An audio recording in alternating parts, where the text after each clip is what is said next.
So good afternoon, good evening, good anything, wherever you are in the world. It is a great pleasure to be here today with you. My name is Clemence Boulouque. I am an associate professor of religion, of Israel and Jewish studies at Columbia University in New York. And I am also now a board member of the board. I'm a board member, and it is a great pleasure and honor to welcome Abdullah Antepli, who is an associate professor of the practice of interfaith relations at Duke University and an associate professor of the practice at the Sanford School of Public Policy at Duke University. We had a short conversation before letting everybody in, and Professor Antepli asked me to not read his full bio because he's more interested in having a dialogue and having a conversation with you, which I think speaks volume about who he is and the impact and the difference he's making in this world. So you can find his bio on the website of Duke University, but this is really a wonderful pleasure and honor for me to be chairing this session.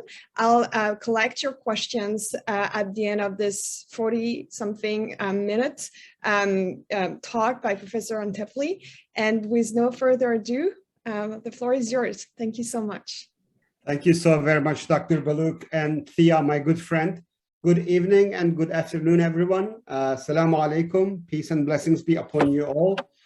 It is a distinct honor and pleasure to my first ever event with Oxford Interfaith Forum through Thea's very gracious invitation, which I now, like Dr. Boulouque, part of the advisory board. People ask me, how did you get involved with Oxford Interfaith Forum? And I said, I'm a Turkish delight and Thea is a Georgian delight. And she promised a Tbilisi barbecue when I come to UK. So that's all, it's sort of putting out my own priorities out there. So looking forward to cashing that barbecue check and seeing that beautiful campus, hopefully, inshallah, when I arrive. I also understand that this event is competing with Her Majesty's birthday. So it's a tough competition. But I totally understand for those who couldn't make it today because they are celebrating this incredible moment in the history of the monarch or also the country. So happy birthday. And I really hope with all the complexities that monarchy and the realities around that, hopefully we will be able to discuss some of this at this talk and beyond. It is also in the United States where I am, the beginning of a LGBTQ Heritage Month. I would like to acknowledge that as well.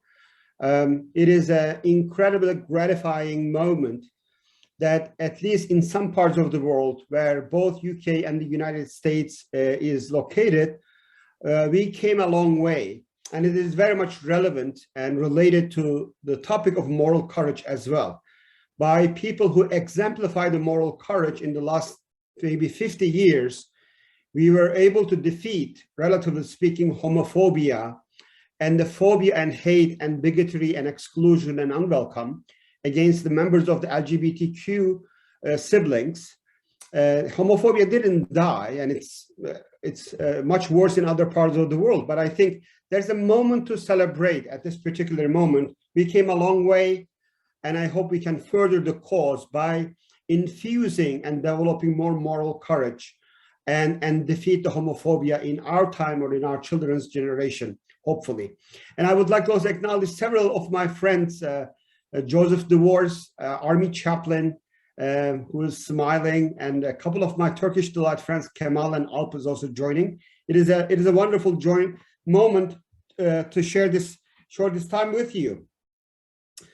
What I am tasked with is to summarize some of my thoughts without using too much text about the moral philosophy and the moral courage and the spiritual courage from what I see as a clergy, as a Muslim theologian and interfaith scholar here in the United States.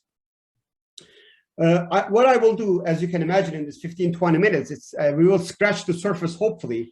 I will, without, again, providing too much detail, textual and traditional detail, lay out a spectrum of some bold ideas and make a case for spiritual and moral courage and what it is and what it is not, and invite all of you to engage with me and Dr. Boulouque from where you come from. How does moral and spiritual courage manifest itself, and what it is and what it is not for you?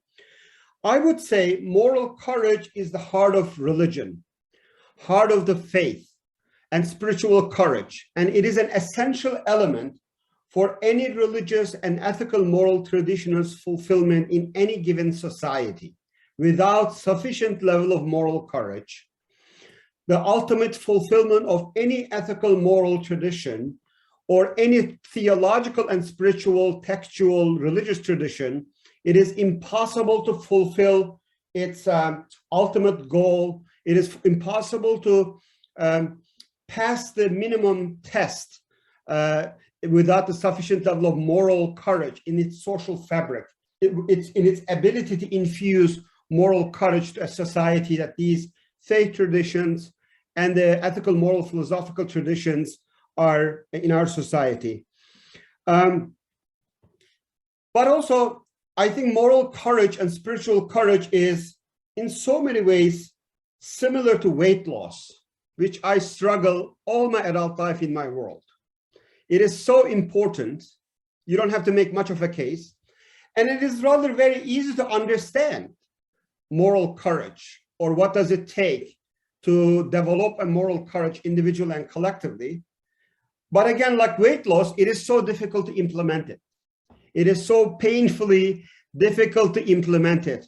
How do you need to lose weight? You just eat less and exercise more. There is no brain, there is no rocket science, there is no complication into this. Whereas actually, if you can do this consistently and sustain the achievements in that regard, is similarly incredibly difficult. And again, one another very striking similarity between moral and spiritual courage and weight loss is you lose in ounces, but you gain in pounds and kilograms. It is so difficult to achieve, but it is much easier to lose it in abundance. And therefore, it is not a switch on and off. You don't become morally courageous. You don't achieve a particular spiritually courageous zip code. It requires a lifelong struggle, lifelong engagement, lifelong pushing. You have to create a lifestyle and be part of a village of moral courage, a collective of spiritual courage for you to be able to achieve this in the long run. The Sufis in Islamic tradition, those who are more focused on understanding and practicing the mystical dimensions of Islam, they really beautifully explained the story of religion in general and the story of Islam in particular through the following parable, Sufi story. And I really hope I can utilize some of the language used in the Sufi story for my own explanation of moral and spiritual courage. Sufis tell this hypothetical fable, that in the beginning of creation, when God created heavens and the earth and everything in it, God created first animals before God created human beings. And in the beginning of the creation, God created birds without wings. Birds did not know how to fly. Birds couldn't fly, and they did not have any wings. And as the story continues, God descended from heaven to earth and gathered all these birds and played some music to them.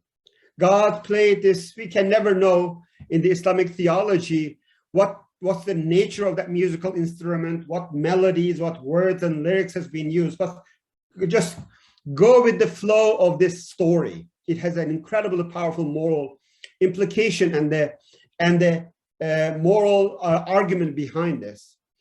God played this divine melodies, this divine music for a while to the birds who did not have wings and who did not know how to fly. And when God Almighty went back to the heavens, out of that longing, out of that desire, out of that attachment to that divine music, out of that burning desire to be close to the heavens and listen to that music again, birds started spreading wings. Birds learned how to fly. Birds wanted to be close to the heavens so they can hear that music again. And the Sufi says that's what religion is about. It is a music that if you know how to listen, it is a tone of morality, ethical, moral voice of God from Sinai, from Mecca, from Jerusalem. Once it is appropriately gets into your system, if you can tune your decoding mechanism, receiving mechanism, if you can train your ears of your heart to listen to the heavenly music, you can no longer be the same person anymore. You will spread wings and legs and you will do something. You will change things. You can never remain the same. If you hear the word of Moses or listen to the tablets or hear the words of Jesus or Buddha or Muhammad or the wisdom traditions in every faith. So it is not about the rituals and the practices and the prayers that you do. It is important. But again, this is all designed for your ability to listen to a music that will change you, that will help you, empower you, and inspire you to spread wings. And of the wings that we are supposed to grow as a result of subscribing into any particular religious or ethical moral traditions, moral wings. And the courage is one of the most essential ones. And I can give multiple examples from the Abrahamic traditions and otherwise. One of the ways in which we are expected to fly and connected to the divine reality and connected to heavenly issues, we have to develop a moral courage and spiritual courage. And without that wing, it is impossible to fly. Without moral courage extension in our reality, in our practical life, in our individual and collective lifestyles, this religion will not be, religions in general, or the wisdom traditions in general, will never be able to move in the direction that they are intended and designed for. So before I go a little bit more, I hope this very brief making a case is enough to explain what moral courage is. I would like to take a moment, like most things, it's helpful in my view, what moral courage isn't, what it is not. I will try to explain it through some of the misconceptions in our somewhat popular culture. Moral courage is not cheap shots that we take to our opponents and enemies. Moral courage is not speaking to the truth against a preaching the choir session or within a preaching the choir session. Moral courage is not standing on and slinging mud to people or morally critiquing people without we morally critique ourselves. For example, if you're a labor person, moral courage is not being in a labor space condemning all the wrongdoings of the Conservative Party, or in the United States, if you're a Republican and Democrat and vice versa.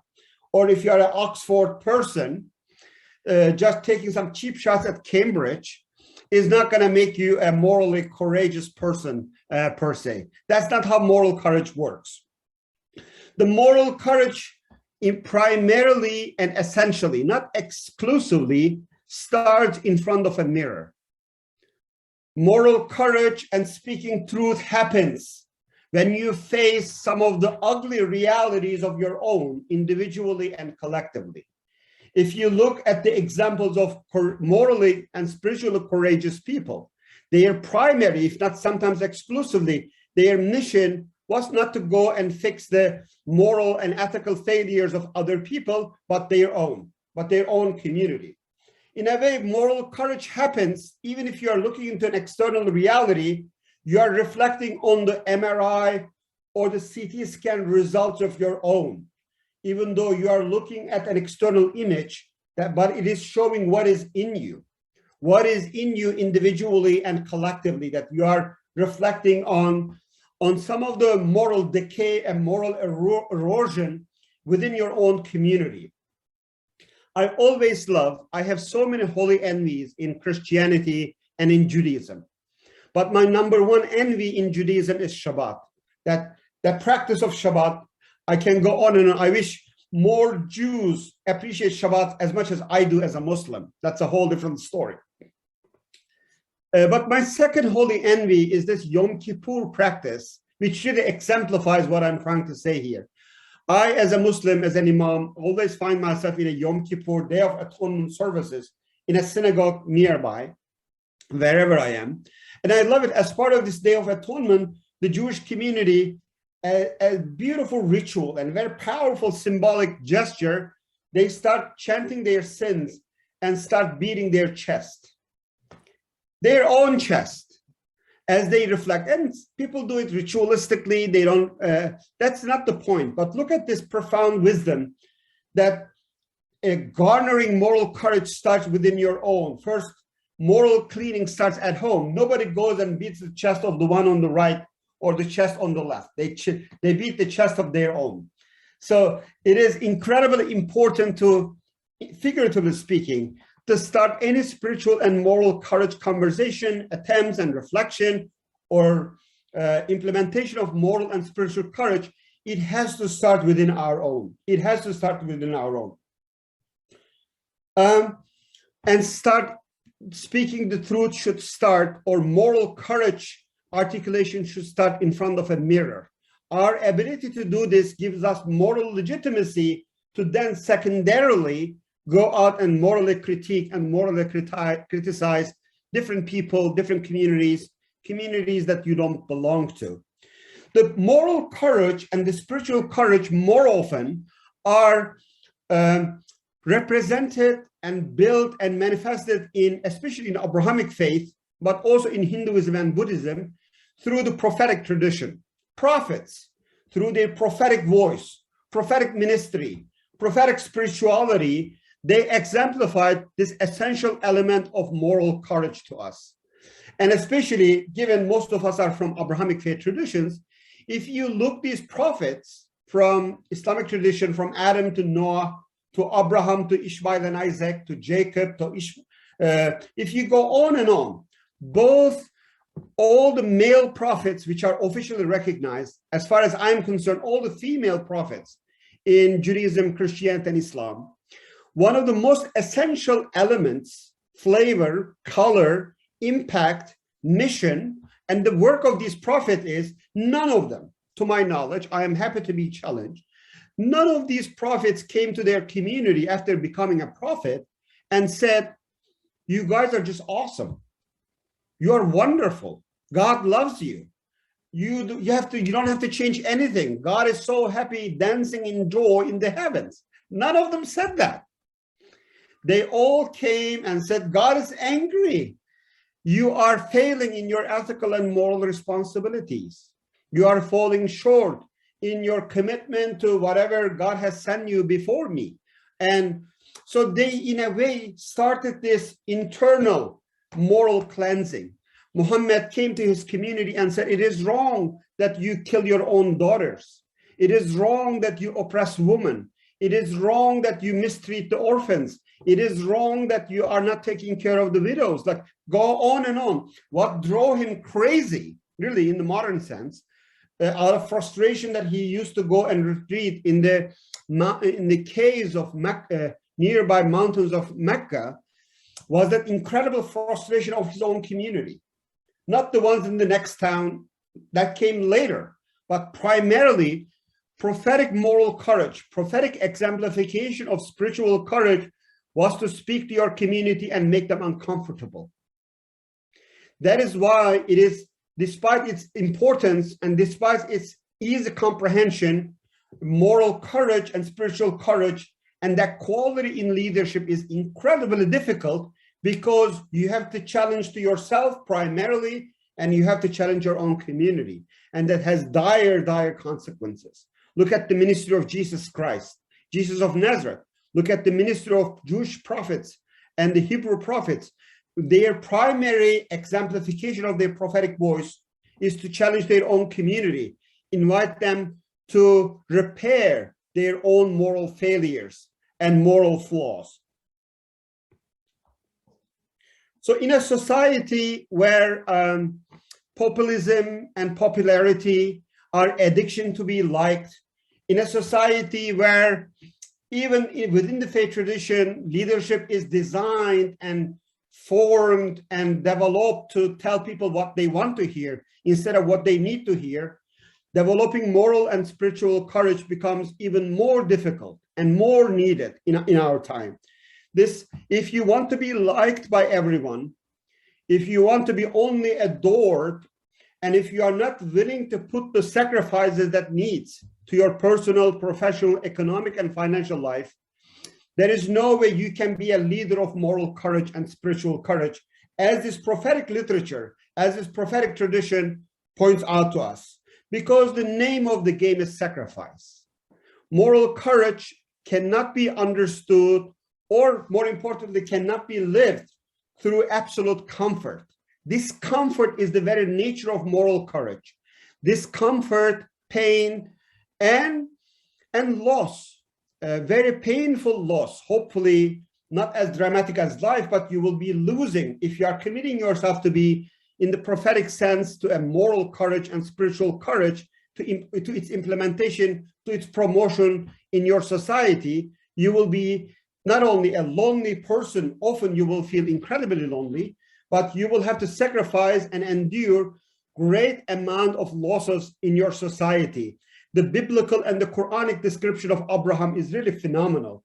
When in so many ways, both in the Bible and the Quran, Abraham is one side of the river and everybody else is on the other side of the river. And for someone like Abraham, like Muhammad, Jesus, and Moses, who love their community, everything they are doing is for the betterment of their community. They are not stranger to their community. They never divorced and hated their community. That alienation, that isolation, that loss of standing, even temporarily within their community, is something that they never compromised. But I can only imagine the anguish and the fear and the incredible amount of pain that they had to endure and they have to go through. So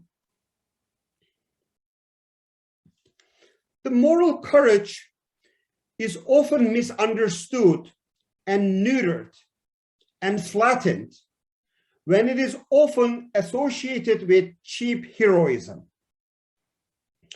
When it is often only understood you are morally courageous or spiritually courageous if I read about you and it's just one person in the history books. Whereas our religious traditions, which I can again in the Q&A give many different examples, they understand and process moral and spiritual courage, not an individual quality, but as a collective quality. Morally courageous people that we applaud from the past are not the reason or causation of moral and spiritual courage. I hope this will come out very clearly. They are the result of it. And few examples and exceptions aside, the society has to constantly design its spiritual, ethical, moral fabric in order to make sure dissent and disagreement is promoted as much as possible. Without collective intentionality, moral courage will be only assigned to those people who are willing to sacrifice greater amounts. If a society is not intentionally and deliberately holding on to the great wisdom of Socrates, that unexamined life is not worth living, unexamined Christianity, Judaism, and Islam is not worth practicing, unexamined American citizenship, and unexamined British citizenship, unexamined, morally uncritiqued, any status or label is not worth living. If a society is not tolerant, if a society is incredibly hostile towards that internal examination, it is impossible for the collective and even individual moral courage and the spiritual courage to thrive. And that's one thing that I would love to discuss with you. In what way our societies are promoting that collective, not just individual heroes, but collective general atmosphere, general DNA of our collective quality, social fabric is very friendly and very intentional in that examination process, which I feel we have a lot of work to do. Maybe the last thing that I want to put on the table is Why is it so costly and difficult to be morally courageous and spiritually courageous for religious communities?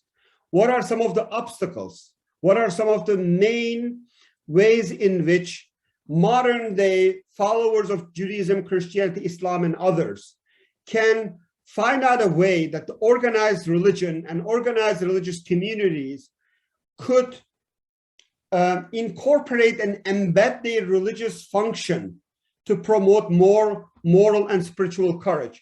Organized religion all over the world, including the United States and UK, is declining. I think one of the most important aspects of why more and more people, especially younger generations, are signing off and canceling their membership in slower and declining numbers showing up for Friday prayers and the Shabbat services and Sunday mornings is the lack of moral courage that organized religion is able to promote. This is one argument, even for self-survival reason, even for self-interest reason. I really hope the organized religious communities in the 21st century will do a better job in engaging and promoting spiritual and moral courage, despite its evident difficulty, despite its evident cost, despite its very evident consequences. This internal examination, this painful interrogation is essentially required.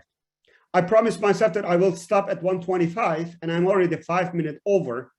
Let me slow down. I made my somewhat bold claims, hopefully under the skilled leadership of Dr. Boulouque from Columbia University. We will have a rich conversation about this. Thank you for your patience. Thank you so much, Dr. Antepli. This was, so much thought for food for thought. I invite you to unmute yourself instead of me collecting questions and trying to impersonate whoever is asking questions in the chat box. If you'd like to ask questions, just feel free to raise your hand or use the raise your hand feature, and then just feel free to jump in. So okay, so if there is no one ready just yet, I have a few questions already. I mean, this idea of being able to speak to your community, interrogate your own shortcomings is extremely important. And you also mentioned the importance of creating the social fabric that our societies should be ready to actually encourage a culture of dissent and disagreement. But my question is, in an age of Twitter, I know you're very active on Twitter, where seemingly people like to be in an echo chamber. I also read some of your recent tweets about 90% of white people actually have white friends. I mean, even if the stats are changing a little bit. So how do we, maybe as faith leaders or as a society, how can we change or really try to break that echo chamber? And what can be the contribution of Jewish faith leaders in that respect? Thank you. Profound question. Before I answer your question directly, I would like to echo and emphasize what you just said. When the digital revolution started in 1990s, the expectation was the world was going to be much more diverse. Our friendship, our social circles were going to be much more inclusive and pluralistic. We will get to know more people, and therefore our tolerance, our understanding of people of different backgrounds will be higher. It is not, unfortunately, panning out that way. It is not panning out that way. That especially social media and the digital revolution is forcing, if one is not intentional in designing and filtering their virtual and digital consumption of information. It is unbelievable. It is shocking how more and more the digital revolution, this improvement in communication technologies, are forcing people to very homogeneous echo chambers, as you put it. How it puts into people very similar. In so many ways, people are waking up in the morning and the next, how many hours they're awake, They only talk to people that they like. They only people like similar to them, eat with them, they pray like them, they go to the similar houses of worship, or they vote in similarly, etc. So this is an incredible crisis. It's an ethical, moral crisis. That's why we need moral courage and spiritual courage, people who are speaking extremely against this. In terms of what to do, I didn't come here to take you to the value of hopelessness and leave it there. Our traditions are incredibly sophisticated to challenge and tackle some of the similar issues in the past. If you look at Judaism, Christianity, and Islam, our traditions, they may have ended up canonizing certain aspects of our belief, certain aspects of our law, certain aspects of what we believe. But very often, if they are healthy societies, if you look, they never canonized and closed the arguments and the debates. Look at the tafsir tradition in Islam, or the Talmud tradition in Judaism, or some of the early church fathers' conversations with one another. They may have ended up deciding on what is the truth on any particular issue, but they never closed access to all the incredible oceans of disagreements and arguments that they had in the past. In the Islamic tradition, whatever the decisions, both in the Sunni and the Shia tradition, decisions are being made through consensus, but there was never a consensus. Even when there is an emerging consensus, there was so much disagreement leading up to that consensus. And to show their moral integrity and moral courage, even if they decided on one particular issue as a majority opinion, they kept the minority opinions within the foundational texts and the canons and the books, so that maybe in the future generations, there will be those dissenting voices, those disagreeing voices, or contrary opinions will be a source of inspiration to the future generations. For example, in the Muslim tradition, there was 200 years of a debate whether a woman can be a prophet. All prophets are male. And that seems to be the case, both in Judaism, Christianity, and Islam.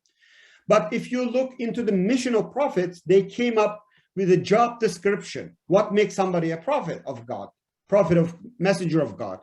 If they speak to God, if they receive a revelation, if they morally challenge their society, if they perform miracles. But again, they said, okay, if that is the job description, there are so many women in the Quran, in Islamic tradition, in the Abrahamic tradition, they fulfill all these job description. They communicated with God, Hagar, Sarah, Mary, all these names, Asiya, and they receive revelation, they perform miracle, they fulfill all these. Is their gender an obstacle for them to become a prophet? Even though majority ended up only considering male figures as the prophet, they kept those 5% who said no, because they fulfilled those requirements. Those 6-7 women at least should be considered as a prophet and should be given the title, and their stories should carry the religious authority as the male stories exist. So there is so much. Another example I can give from the Islamic tradition, if you go and study Islamic law, in order for you to criticize somebody's opinion, first, you have to take a quiz about that person's background and scholarship. So I have to, in order for me to criticize Dr. Boulouque from Columbia University, first I have to take a test to see if I can score C plus B minus about who she is, what did she study, what is her background, what is her scholarship is about. It's regretful that in Islamic tradition, this is only done in Islamic law. Why don't we do this for other issues? Like, can this intentionally canonizing, sanctifying dissent and disagreement? And I think Jewish tradition is much more advanced in this. It's really incredible. They didn't only just mention and record the dissenting opinions, but they really canonized the disagreement itself. If you look at the Talmud tradition, I study with an envy that the conclusion or the verdict was almost irrelevant. The whole idea was that incredible culture of disagreement and the process in which where dissenting opinions could, moral courage and spiritual courage can only thrive in that kind of environment. So can we intentionally and deliberately look for wisdom and inspiration and admiration that will not confirm and validate what we already know? Can we intentionally and deliberately look for inspiration, admiration, or leadership and mentorship and guidance that will make us change our mind? Can we intentionally and deliberately look for the humanity and the morality of the people that we politically or even sometimes morally oppose? That requires intentional and deliberate attempt and spiritual and ethical moral discipline. I hope that answers your question. Yes, it does. Yeah, okay. Yeah, it absolutely does. And I think that's a wonderful roadmap. I mean, I remember when Ruth Bader Ginsburg died, I had to, teach my students about the Talmud. And I was like, writing dissent to the Supreme Court is actually something that you can find in religious traditions. And I think that this culture of dissent is also what you're, emphasizing and really showing the importance of this culture across traditions is something that is really incumbent on all of us. So in a way, it is not against Islam or Judaism and Christianity to canonize and sanctify and promote that culture of dissent. It is rather un-Islamic to silence the dissent. And spiritual and moral courage is the mechanism in which that the societies collectively can promote these ideas and contrary opinions. Right, yeah. And I do think that there's the fact that, she was canonized in some circles, or at least she's become this kind of pop culture icon, maybe speaks to this appetite for our societies to go beyond this, echo chamber that we describe also. I see a question in the chat box, but so does someone want to chime in on this question of dissent, or then otherwise I'll just move on to this wonderful question by Vivian Brett, who asks, can you say what you understand about a deeply personal love of God, which isn't rooted in any religion, perhaps, versus a world of materialistic love? Is Vivian with us? Well, it looks like she's left, but she's left I don't see her. The question. Yeah. Could you please repeat the question? That is, if one more person just came. Right. So can you can you say what you understand about a deeply personal love of God, which isn't rooted in any religion, perhaps, versus a world of materialistic love?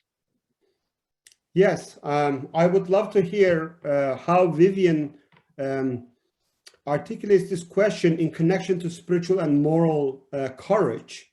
But just to honor the question as I understand it, I don't think the Sufis especially did centuries-long work. The love of material things and love of God, it can coexist. These are not mutually exclusive realities. There is a way in which, especially in the Islamic tradition, love of God, this deep love of God, obedience of God, it was never at the expense of denying everything. Like there is no absolute asceticism, just going and living disconnected from the world in the Islamic tradition, as I understand. You have to live in the world. That love of vertical love of God and obedience to God, worship of God, adoration of God vertically, at some point it has to manifest itself in the human experience, in your interaction with other fellow human beings, with the worldly material things, as the question suggests.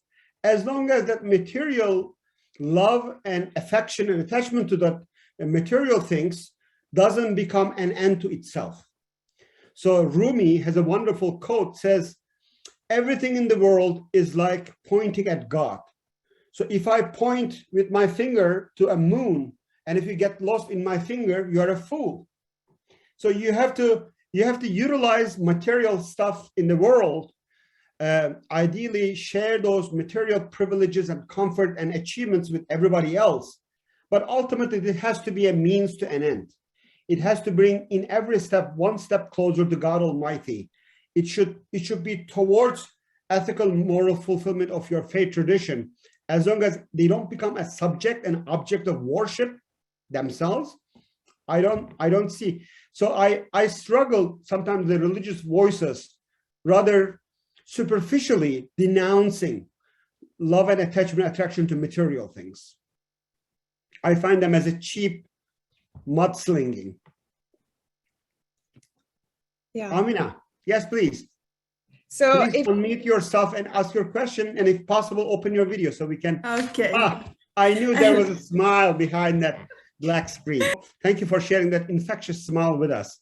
That's very generous. And smile and positivity is infectious. It sort of goes around like a positive virus. People get infected very quickly. So we should, in the Islamic tradition, smiling is an act of worship. It's an act of charity.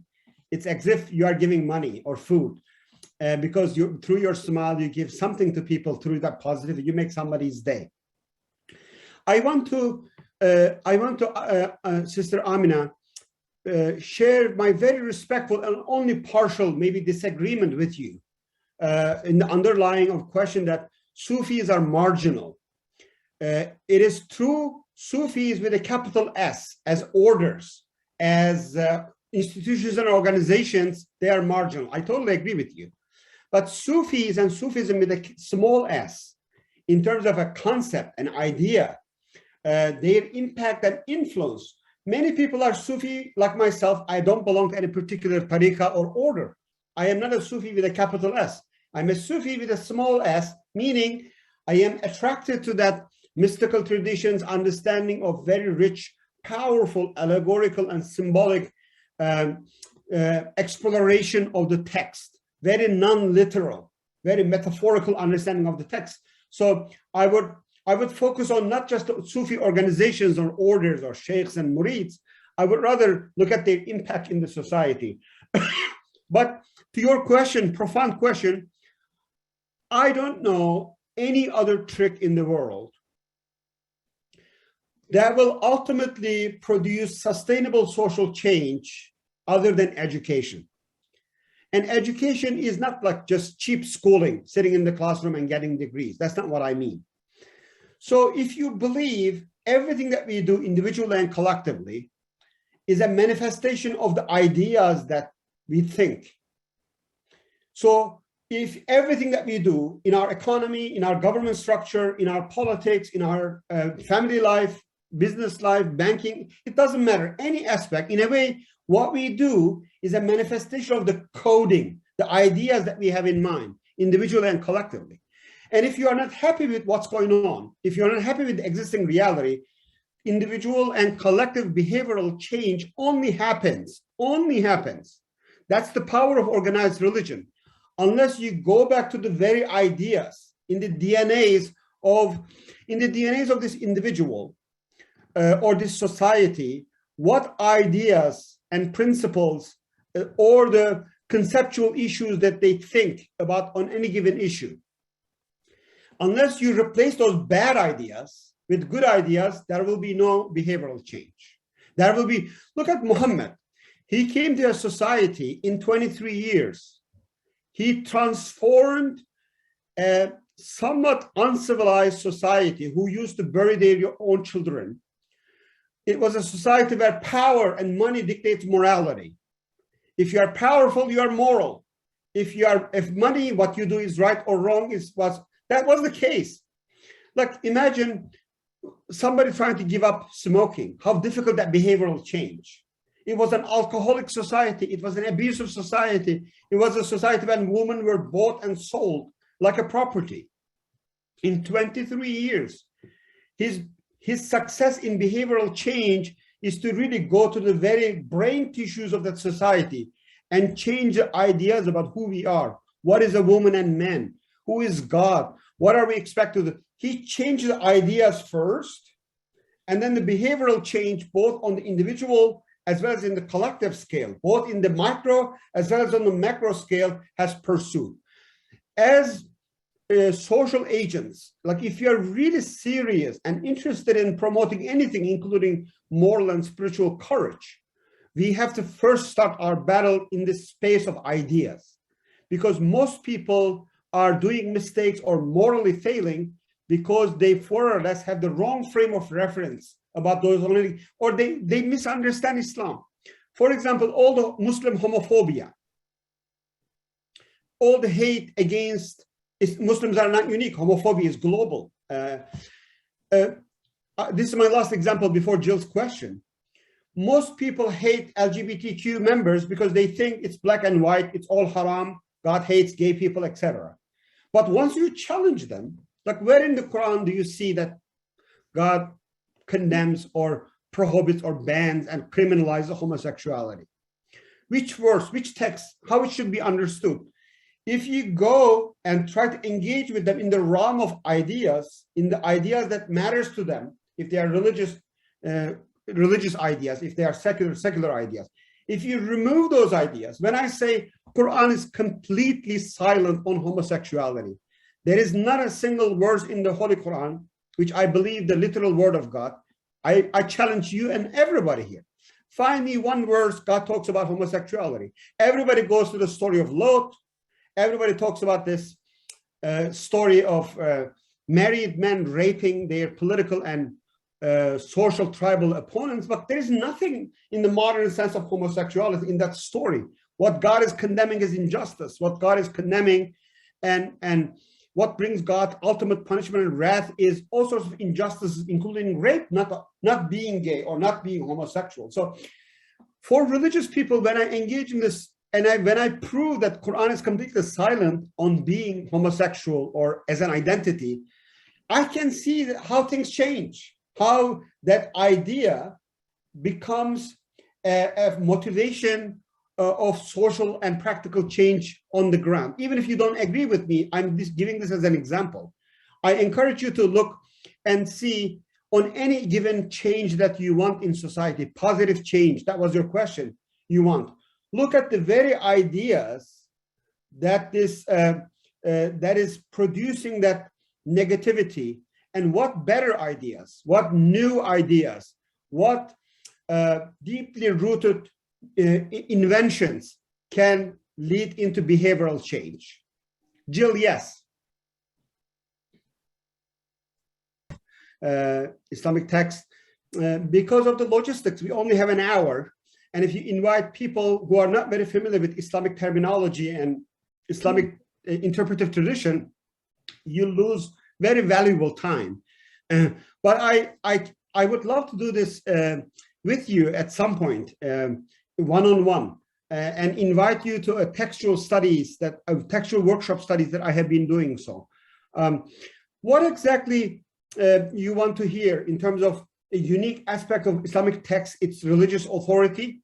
You're a scholar of text as well. I wish if I had to choose one text, I would have loved to choose the text of Abraham when he challenged his community of their idol worshiping. Mm-hmm. Yeah. It's very common Abrahamic text. It exists both in the Torah as well as in Bible and the Quran. When he asked his community, his father and his community's elders, why are you worshiping these pieces of wood and the stones? They come up to him and say, this is what we have been doing for centuries. This is what we are. This is exactly our tradition. This is what forefathers and foremothers have been doing. This is how things are done. So in a way, the text itself is elevating dissent and moral courage. In this example, not only both Judaism, Christianity, and Islam use this text in a way to challenge the status quo, challenge the established mistakes and repeated moral mistakes in their society, but again, it was never canonized saying whatever then Abraham or Moses and Jesus did, that's when the mistakes stop.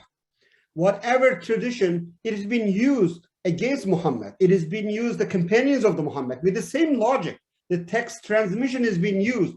Just because Muhammad did it this way, Muhammad kept his beard in a certain way.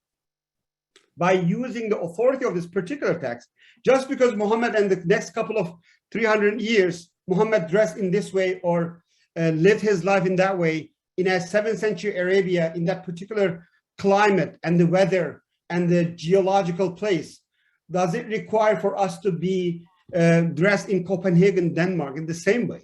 The same logic has been used and embedded in the text. A beautiful statement and a profound one. And you're asking a $1 million how question. It is not easy to answer in the remaining 2 minutes that we have. Here's what I say. No. Here's what I say. If religion remains, if organized religion remains to be like a water well meaning in order to benefit from the water, you have to go there, you have to throw your bucket down to the well, you have to pull the bucket up to, like, as long as organized religion becomes a reality within the four walls of the house of worship, you have to go on a Sunday morning to a particular building, etc. I think the impact of religion in infusing and promoting that moral strength in general and moral courage in particular will not be possible, especially in non-religious spaces like army or beyond the house of worship. But if organized religion find out a way to reinvent itself and becomes like a rain instead of water well, if organized religion goes to where people are, if organized religion find out a way to break itself from the shackles of its denominational politics, its obsession to buildings and the bricks and the pillars, etc. If it goes and becomes a rain and engage with people, that's exactly you do and I do here at Duke University. I teach religion without saying that it is religion. I teach by using the language of ethics and morality. If I'm given an opportunity and freedom, where if I'm in the military, if I can criticize the military, if I'm at Duke University, if I can, before I point out the ethical moral failures of anyone, but also criticize the systemic and structural racism and bigotry or injustices within my own university, as long as that freedom is given, you can really go to the deep meaning of these religious teachings thus, without requiring a membership, without requiring people to be in the captive audience or the choir. It requires the struggle that you beautifully articulate is only possible if we can imagine 21st century religiosity and organized religion that is interested in inspiring people, not interested in making people members. First, you may want them to be members, but primarily the younger generations, nuns, many of your soldiers and my students, they are asking over and over again, I am willing to listen to Islam, Judaism, and Christianity. I am willing to make Islam, Judaism, and Christianity in all forms, make it a force to form my character, my moral formation, but if it doesn't just require cheap membership first.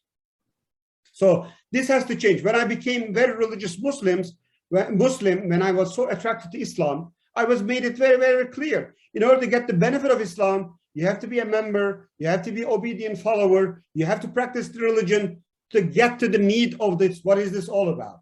This has to be reversed.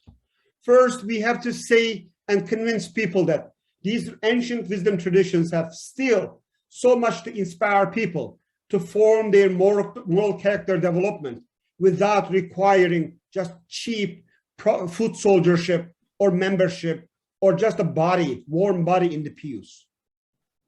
Which is in Jewish tradition, the Jewish tradition, it says imagination is a place where it rains. And so I think that it speaks volume about the need for religious imagination, a place where it rains, where God, which is also the number, the gematria of water, is not stagnant, but it's fluid and it's in motion. Thank you. That's yeah. Beautiful. That is beautiful. But also the earlier analogy that I borrowed from the Sufi tradition, much of this hindrances and obstacles in promotion of ethics and morality or ethical moral courage is because that heavenly music is not in the correct wavelength anymore. There's some problem in the Wi-Fi. There is some problem in the exact connection to the wavelength of the heavenly reality. If you have time, I would love to at least hear David's question, and I have time, I can stay another 10 minutes. All right. Yeah. So we're a little, over 2 o'clock, but if everybody is fine, that would be a joy to stay on a little longer. David, if possible, show us your smile as well. God, please. I cannot agree more. And this is not something that I can summarize in 30 seconds. At some point, I would love to find out where is that impeccable Turkish is coming from and connect with you individually. If God is not your thing, if you're not interested in religion, I totally understand. But I love that t-shirt. I have it in 5 different colors. It says, God is dead, Nietzsche. Nietzsche is dead, God. Like, it's a lovely, lovely, humbling reality that prediction that God is no longer relevant and unimportant, religion will just disappear. And there are some new Nietzschean movements when they see the organized religion is declining. Oh, another Nietzsche moment. Religion is dying within a century. As religion and God didn't die and will not die, at least for those of us who care, this is a currency. This is a frame of reference that our religious minds work. Absolutely, it should start and end with God. I would love to maybe organize another talk. In what way this will make what I'm about to say will make a lot of Muslims nervous, but I feel like I can. When will we see God in front of a mirror? When will we see that concept of God struggling with God's self in that sense, and infusing that moral courage within the realm of divinity? I believe there is so much in the material, both in the Bible as well as in the Torah and the Quran, where God does this over and over again. And if those who believe in God are also expected to pattern with God, do like what God does, imitate God, I think we have to articulate in what way moral courage and the spiritual courage is represented within the divinity and the manifestation of the divine in its creation. So that would be a wonderful lecture topic. And you just gave me 2 different sermon topics. I was wondering what I will say this Friday in the mosque, but thank you. You already gave me a topic. And Allah razı olsun. Çok teşekkür ederim. All right. There is so much, we could have gone on for so much longer. That was a delight, Turkish, and have dogs in the race, obviously, but this was absolutely wonderful, Professor Antepli. I think that we have to sign up for now, but hopefully there will be season 2, 3, and many other seasons of imitation of God and moral courage. And in the meantime, I invite you to come back for more events of the Interfaith Forum, and have a wonderful celebration of Her Majesty and of this month for equality. So thank you so much, Professor. Thank you very much. Thank you, Oxford Interfaith Forum, Thea, for your leadership. To be continued. Bye, everyone. Assalamu alaikum. Yes, absolutely. We will meet again soon. Thank you very much.